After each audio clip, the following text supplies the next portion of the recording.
الحمد للہ الذی ذی العزت والعلا والصلاة والسلام علی سید الانبیاء شمس الضحیٰ بدر الدجا نور الہدی منبع الجود والعطا اما بعد اعوذ باللہ من الشیطان الرجیم بسم اللہ الرحمن الرحیم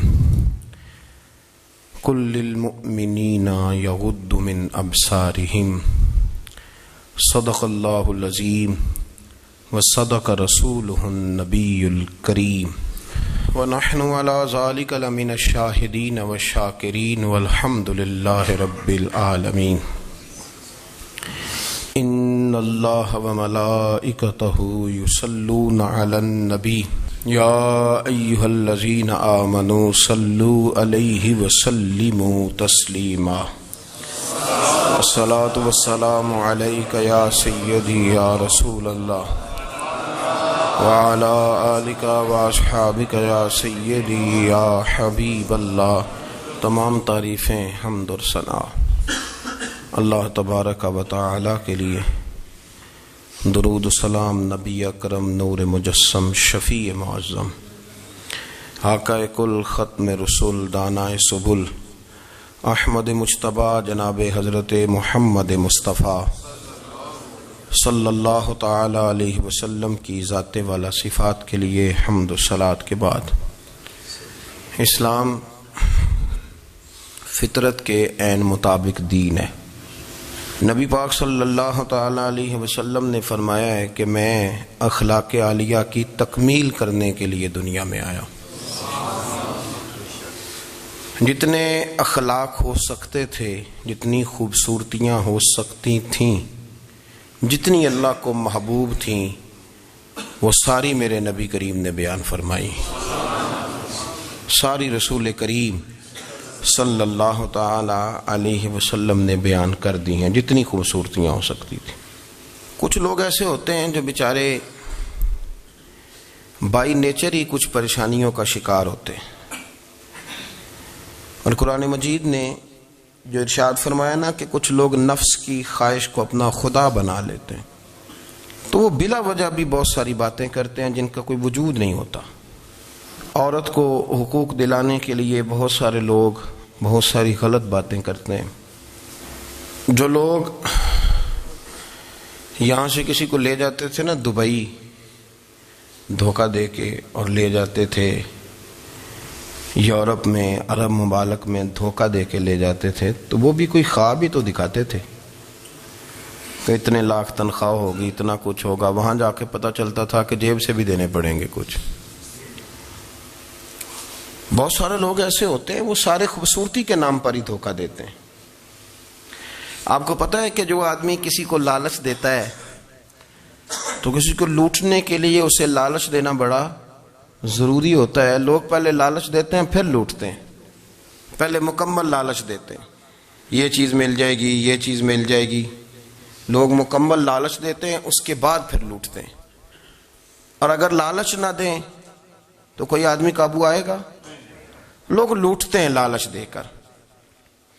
اچھا، اب وہ جو جس کو لالچ دیا جا رہا ہوتا ہے وہ کہہ رہا ہوتا ہے کہ نہیں نہیں تمہیں نہیں پتا، وہ اس وقت ماننے کو تیار نہیں ہوتا۔ وہ کہتا ہے اتنی خوبصورت باتیں کر رہا ہے، اتنی اچھے پیغام دے رہا ہے، تم میرے دشمن ہو، تم مجھے منع کر رہے ہو۔ ہوش تب آتی ہے کہ جب سب کچھ لٹ جاتا ہے۔ عورت کو ویسے بھی قابو کرنا بڑا آسان ہوتا ہے۔ اعلیٰ حضرت بریلوی رحمۃ اللہ علیہ فرماتے ہیں بیٹیاں نازک شیشیاں ہوتی ہیں، ان کو تو ذرا سی چوٹ لگے تو ٹوٹ جاتی ہیں۔ دیکھیں کتنا بڑا جملہ کہا بریلی کے امام، نازک شیشیاں ہیں۔ ذرا کوئی آدمی گمراہ کرتا ہے، ذرا خراب کرتا ہے۔ اب دیکھیں نا، یہ جو بچیوں کو بچے مس گائیڈ کرتے ہیں، انہیں بڑے بڑے خواب دکھاتے ہیں، وہ بیچاری ماں باپ کو چھوڑ کے، بہن بھائی کو چھوڑ کے اس کے ساتھ شادی کرتی ہے، پھر جو اس کا بعد میں اشر ہوتا ہے، آپ ادلیاں نو سردار پہن تکے تے شرما والیاں نو جھوٹے ڈولیاں دے۔ پھر وہ بیچاری ماں باپ رکھتے نہیں، وہ ظلم کرتا ہے تو کتنی بڑی تکلیف میں وہ بچی آ جاتی۔ نازک شیشی ہوتی ہے نا تو ٹوٹ جاتی. یہی حال اب جدید خواتین اور یہ جو کچھ اینکر پرسن ہیں، یہ اصل میں نا یہ آپ کو سیاست سکھاتے ہیں، لیکن یہ مادر پیدر آزاد لوگ ہیں، بالکل آزاد. یہ تو علماء شور نہ کریں، بات نہ کریں، گفتگو نہ کریں، مشائخ بات نہ کریں، اور یہ جو کچھ سنجیدہ اور دینی طبقہ ہے یہ کچھ شور نہ کرے، یہ تو روڈوں پہ ننگے ہو کے آ جائے معاذ اللہ. خوفناک نظریہ رکھتے ہیں یہ لوگ. عورت کو کہتے ہیں تیرے حقوق ہم تجھے لے کے دیں گے. مثلاً وہ کون سا حق ہے جو تم نے لے کے دینا ہے؟ میرے نبی کریم صلی اللہ علیہ وسلم اس کو بیٹی بھی بنایا ہے، اس کو بہن بھی بنایا ہے، اس کو ماں بھی بنایا ہے، اسے بیوی کا عالی شان رتبہ بھی عطا فرمایا ہے. اور چونکہ بیٹی کا بھی حق بڑا بیان کیا جاتا ہے، بہن کا بھی، ماں کا بھی. اور بیوی کے معاملے میں لوگ سمجھتے ہیں کہ زیادہ بات نہیں کرنی چاہیے، شاید مسئلہ خراب ہو جائے. حالانکہ نبی پاک صلی اللہ تعالی علیہ وسلم نے بیوی کے بارے میں پتہ کیا فرمایا؟ فرمایا جب تم نکاح کر لیتے ہو تو اپنا ایمان محفوظ کر لیتے ہو. اب میں اس کی شرح نہیں کرتا، اب خود کر لیجئے گا کہ وہ ایک ایسی شخصیت ہوتی ہے کہ جس کی موجودگی میں آپ کا ایمان محفوظ ہے. اب میں نہیں سمجھتا کہ اس سے بڑی بات کوئی اور ہو سکتی ہے، جس کی موجودگی میں آپ کا ایمان. اور بھائی یہ حدیث پاک عرض کر رہا ہوں، نکاح جب کوئی کر لے تو اس نے اپنا ایمان مکمل کر لیا. اس کا معنی یہ ہوا کہ آپ کا ایمان محفوظ ہے اس کی موجودگی میں. تو اس سے زیادہ بھی، یعنی ایمان سب سے قیمتی چیز ہے نا، تو اس کے محفوظ ہونے کی وجہ حضور نے نکاح بیان کر دی. اب میرا خیال ہے بی بی اگر کوئی اس سے بڑا حقوق مانگے گی تو بیوقوفی کرے گی. اتنا بڑا درجہ نبی کریم نے اسے عطا کر دیا، اتنا بڑا مقام دے دیا کہ تو خامند کے ایمان کے محفوظ ہونے کا ذریعہ بن گئی ہے. عورت کو جو حقوق رسول کریم صلی اللہ تعالی علیہ وسلم نے عطا فرمائے، نبی پاک نے جو حقوق دیے، دیکھیں نا، حضرت عبداللہ ابن عمر رضی اللہ تعالیٰ عنہ کی اہلیہ بیمار تھی تو جلدی جلدی سے وہ آئے. تو جب بہت جلدی ہو، سفر بڑا شدید تھا، تو آپ نے جلدی سے نماز ادا کی، جلدی سے چلے. آپ کے خادم کہنے لگے حضور خیریت ہے؟ فرمایا میری بیوی بیمار ہے. تو اس نے عرض کی حضور آپ کی اہلیہ بیمار ہے. تو آپ نے نماز بھی جلدی سے پڑھی، سفر بھی جلدی جلدی کیا. تو فرمانے لگے یہ وہ چیزیں ہیں جو ہمیں مدینے والے رسول نے سکھائی. آپ اس کیفیات کو سمجھیں کہ حضور صلی اللہ علیہ وسلم نے درس دیا. اور پھر ایک اور بہت بڑی بات، یہ فضیلت کسی اور کو نہیں دی. جو عورت کو حضور نے فضیلت دی، یہ فضیلت کسی اور کو نہیں دی. کبھی حضور نے فرمایا کہ تمہارا ابا تمہارے ساتھ بہت سخت رویہ کرے تو تم نے اس کو اس سختی پر داد دینی ہے.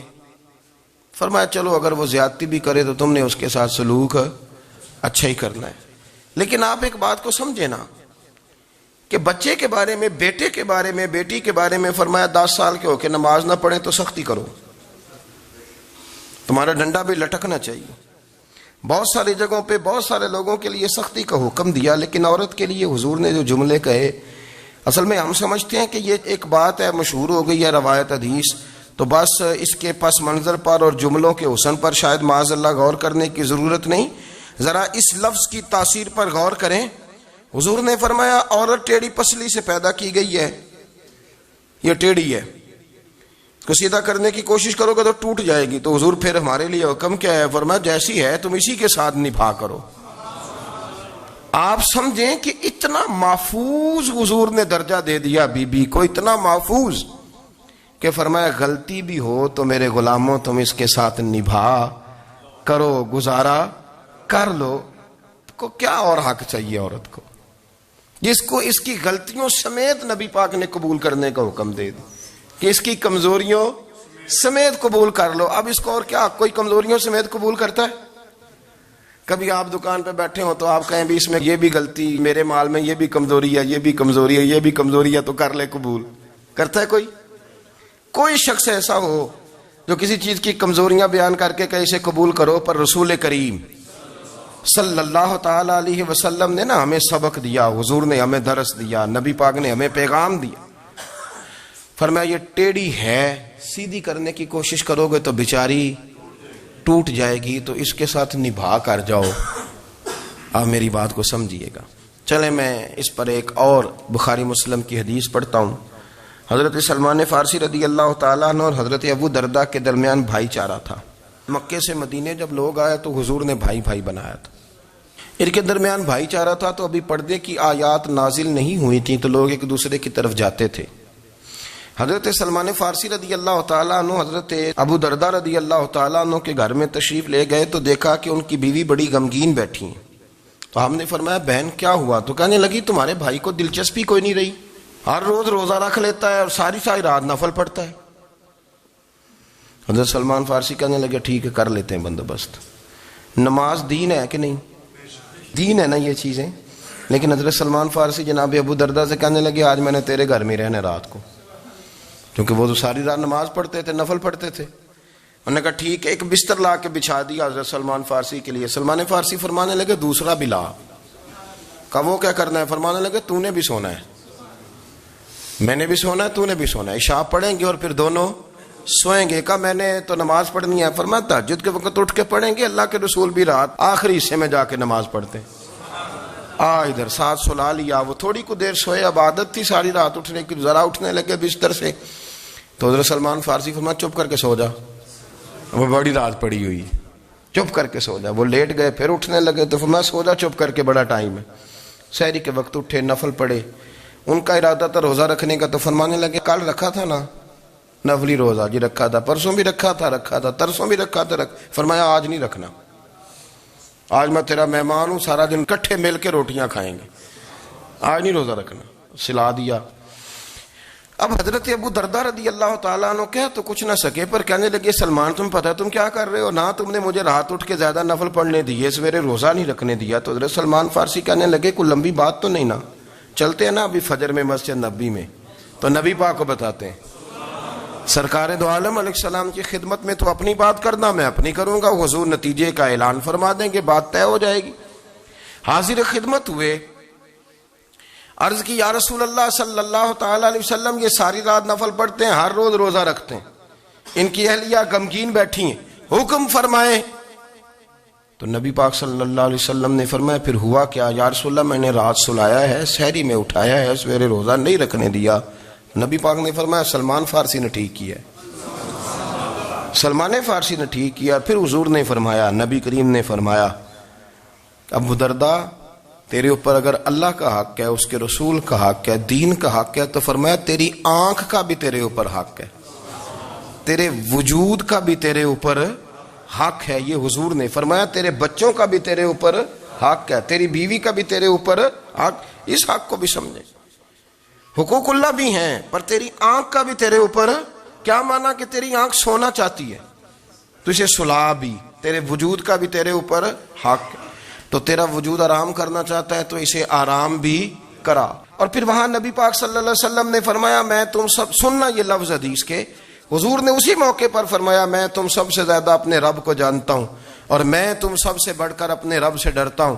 حضور فرمانے لگے میں روزہ بھی رکھتا ہوں, افطار بھی کرتا ہوں, یعنی کبھی رکھتا ہوں اور کبھی نہیں رکھتا. فرمایا میں نفل بھی پڑھتا ہوں اور اپنی بیویوں کو وقت بھی دیتا ہوں. سرکار مسجد میں بھی آتے تھے, نواسوں کے ساتھ کھیلا بھی کرتے, ان کے ساتھ پیار بھی کرتے. تو اتنے بڑے حقوق حضور نے بیان فرمائے عورتوں کے کہ تمہاری بیوی کا بھی تمہارے اوپر. لو ایک حدیث بخاری کی اور یہاں بیان کر دیتا ہوں. ایک شخص نے آ کے عرض کی یا رسول اللہ صلی اللہ تعالی علیہ وسلم جہاد کے لیے تیاری ہو گئی ہے, صفیں بن رہی ہیں, مجاہدین کی تیاری ہے, تو میرا بھی نام لکھ دیا گیا ہے مجاہدوں کی لسٹ میں, لیکن یا رسول اللہ صلی اللہ تعالی علیہ وسلم میری بیوی نے حج کی تیاری کر لی ہے اور میرے دوستوں نے, صحابہ نے میرا نام مجاہدین کی لسٹ میں لکھ دیا, تو میرے لیے کیا حکم ہے؟ یہ بخاری مسلم ہے. تو نبی پاک صلی اللہ تعالی علیہ وسلم نے فرمایا جہاد پہ کوئی اور چلا جائے گا تو بیوی کے ساتھ حج کرنے جا, اسے محرم کی ضرورت ہے, وہ تیرے بغیر کیسے جائے گی؟ مجاہدین کو تو اور مجاہد مل جائے گا, پر تو اپنی بیوی کے ساتھ جانا.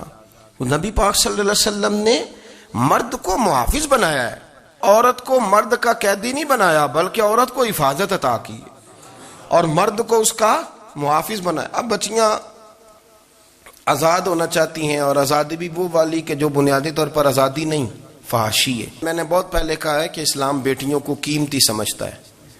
جس بندے کے پاس 20 تولے سونا ہو وہ چوک میں لے کے نہیں آتا، وہ قیمتی چیز ہے، اس نے چھپا کے رکھی ہوتی ہے.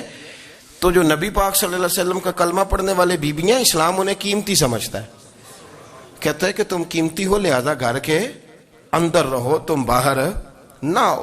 لیکن عورتیں ہیں کہ ان کو بلا وجہ لوگ خراب کر دیتے ہیں اور بلا وجہ وہ اس مغالطے کا شکار ہو جاتی ہیں.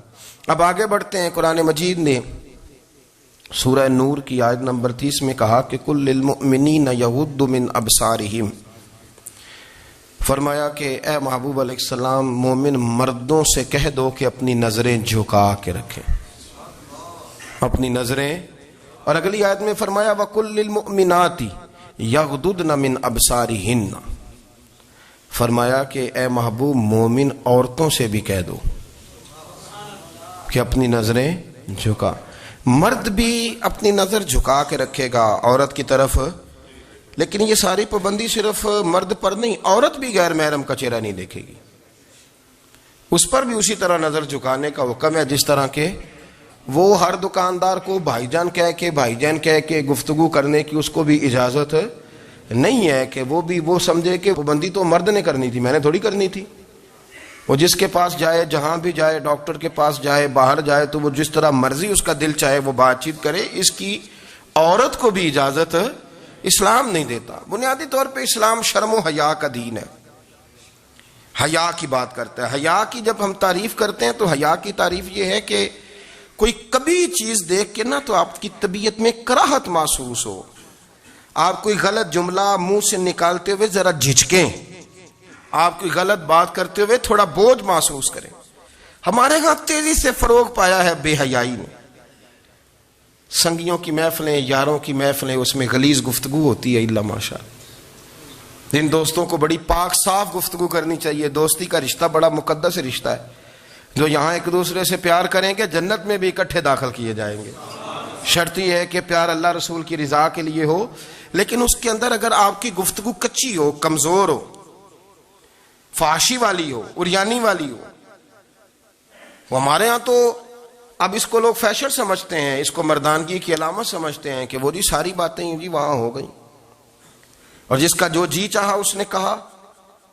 آپ جب حیا کے دائرے میں ہوتے ہیں تو آپ خود بھی سکون محسوس کرتے ہیں. دیکھیں نا، آپ کو نیند سکون سے کہاں آتی ہے؟ جہاں کمرہ بند ہو، چاروں جانب دیوار ہے، اوپر چھت ہے، خالی دروازہ بھی کھلا ہوا ہونا تو جب بندہ سکون لینا چاہتا ہے تو کہتا ہے یار ذرا دروازہ ذرا بند کر دو. وہ اچھی طرح اپنے آپ کو چھپا لیتا ہے نا حیا کے پردے میں، تو اللہ اسے سکون عطا کرتا ہے. اور جو اس سے بھی زیادہ ٹھنڈی نیند میں جانا چاہتا ہے وہ کہتا ہے لائٹ بھی بند کر دو. اب وہ مکمل طور پہ سمجھتا ہے کہ میں چاروں جانب سے چھپ گیا ہوں، اگر میں کھل کے بھی سو جاؤں گا تو میرا چونکہ پردہ قائم ہے تو مجھے کوئی دشواری نہیں ہوگی. آپ جب چھپ جاتے ہیں، جب آپ حیا کے اندر سمٹ جاتے ہیں، جب آپ چادر کے اندر آ جاتے ہیں تو آپ بہت ساری جگہوں پہ آسانی محسوس کرتے ہیں. تو حیا تو آپ کو سکون دیتی ہے، حیا تو دل کو راحت دیتی ہے. میں بڑی ذمہ داری سے بات عرض کرتا ہوں، قرآن مجید نے نا ایک مقام پہ مذاق کو، ایک مزاح ہوتا ہے خوش طبی، وہ نہیں، مذاق اڑانا. قرآن پاک نے نا مذاق کو ایک جگہ پہ جاہلوں کا طریقہ بھی قرار دیا ہے. بنی اسرائیل کے لوگوں سے حضرت موسیٰ نے کہا کہ گائے ذبح کرو اور ایک ٹکڑا مقتول کو مارو، زندہ ہو کے خود بتا دے گا مجھے کس بندے نے قتل کیا. تو کہنے لگے آپ ہمارے ساتھ مذاق کر رہے ہیں. تو قرآن مجید کہتا ہے کہ حضرت سیدنا موسیٰ علیہ السلام فرمانے لگے اعوذ باللہ ان اکون من الجاہلین، فرمانے لگے میں اللہ کی پناہ مانگتا ہوں کہ میں جاہلوں میں سے ہو جاؤں. یہ مذاق کرنا تو جاہلوں کا طریقہ ہے. اگر آپ کی زبان سے بے حیائی کا جملہ نکل گیا، اگر آپ کی زبان سے بے حیائی کا جملہ نکل گیا، آپ نے کہہ دیا کہ ہم آزاد لوگ ہیں، جو مرضی کریں گے، جو مرضی کہیں گے، جو ہمارا دل میں آئے گا کریں گے، تو پھر تو لوگ آپ کا وہ حشر کریں گے کہ آپ سے برداشت ہی نہیں ہوگا. جس کا لوگ مذاق بنا لیتے ہیں اور جو مذاق بن جاتا ہے پھر اسے کوئی جینے دیتا ہے. آپ حیا کی چادر میں چھپیں گے تو بچیں گے. اگر آپ نے اپنا مذاق بنوا لیا یہ کہہ کے کہ میں نے مرضی کرنی ہے، پھر یاد رکھنا چھپنے کو جگہ نہیں ملے گی، پھر تکلیف میں آ جائیں گے، پھر بہت بڑی اذیت کا شکار ہو جائیں. شرم و حیا، عرب کے اندر جو کنواری لڑکیاں تھیں ان میں بڑی حیا ہوتی تھی. الحمدللہ میں بڑے فخر سے کہتا ہوں کہ میرے پنجاب کی، میرے پاکستان کی بیٹیاں بھی 20 دفعہ ان کا ابا کہے تیری شادی کرنی ہے تو وہ آنکھ نہیں اٹھا پاتی آج بھی۔ یہ تو وہ چند لوگ ہیں جو کہتے ہیں ہم ہائی کلاس ہو گئے، ہمیں نہیں پتا کہ وہ روشن خیال ہو گئے ہیں کہ روغن خیال ہو گئے، پتہ نہیں کدھر چلے گئے۔ ورنہ ہماری بیٹیاں آج بھی جب ان سے ان کا باپ، ان کی ماں بات کرتی ہے تیری شادی کی، تو وہ تو شرم کے ساتھ پچھلے سے پچھلے کمرے میں چھپتی ہیں۔ یہ اللہ نے فضل کیا ہوا ہے اس ملت پر۔ تو عرب کی لڑکی بڑی حیا والی ہوتی تھی، اس سے کوئی بات کرنی پڑتی تھی تو 20 دفعہ بات کی جاتی، پھر بھی وہ عورت چھپتی پھرتی تھی۔ حضرت عائشہ صدیقہ رضی اللہ تعالیٰ عنہ فرمانے لگیں میرے نبی پاک صلی اللہ علیہ وسلم عرب کی کواری لڑکیوں سے بھی زیادہ حیا کرنے والے۔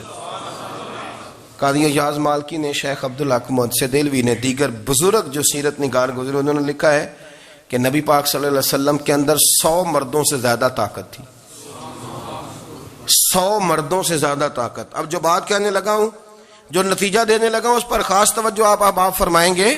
ذرا فکری طور پر، نظریاتی طور پر ایک چیز کو سمجھیے۔ ہم سمجھتے ہیں کہ جوان لڑکا ہے جی جو مرضی کرے، عمر ہے جی۔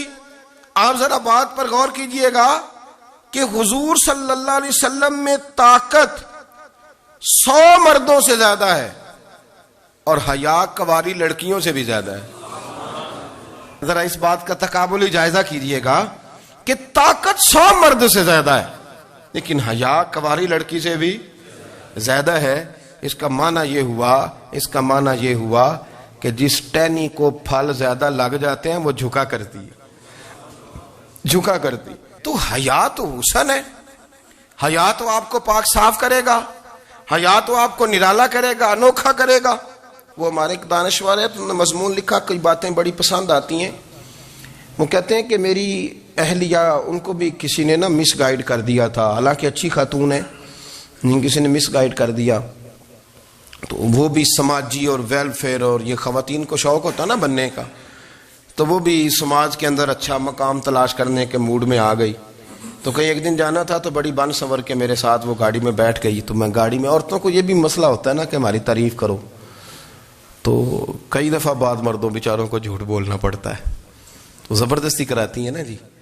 تو اس میں گنجائش بھی دی ہے شریعت نے گنجائش دی ہے کہ کبھی بیوی کو راضی کرنے کے لیے خلاف واقعہ بات کرنی پڑے تو کر لینی چاہیے، تو وہ کراتی بھی ہیں۔ 3 موقع پر خلاف واقعہ بات کرنے کی اجازت ہے، یعنی واقعہ کے خلاف بھی آپ بات کر سکتے ہیں۔ جنگ کے موقع پر 2 لوگوں کو صلح کرانے کے لیے اور بیوی کو راضی کرنے کے لیے کر لیں کوئی ایسی بات، بے شک اپنی طبیعت پہ جبر کر کے کر لیں، گنجائش ہے، اجازت ہے۔ تو وہ کہتے ہیں جب وہ گاڑی میں میرے ساتھ بیٹھی بن سنور کے، تو وہ تقاضا کرنے لگی کہ میں نے بڑے اچھے کپڑے پہنے ہیں پر آپ نے توجہ نہیں کرائی۔ تو وہ سیاںا بندہ تھا، وہ چاہ رہا تھا کہ میری خاتون سمجھ جائیں۔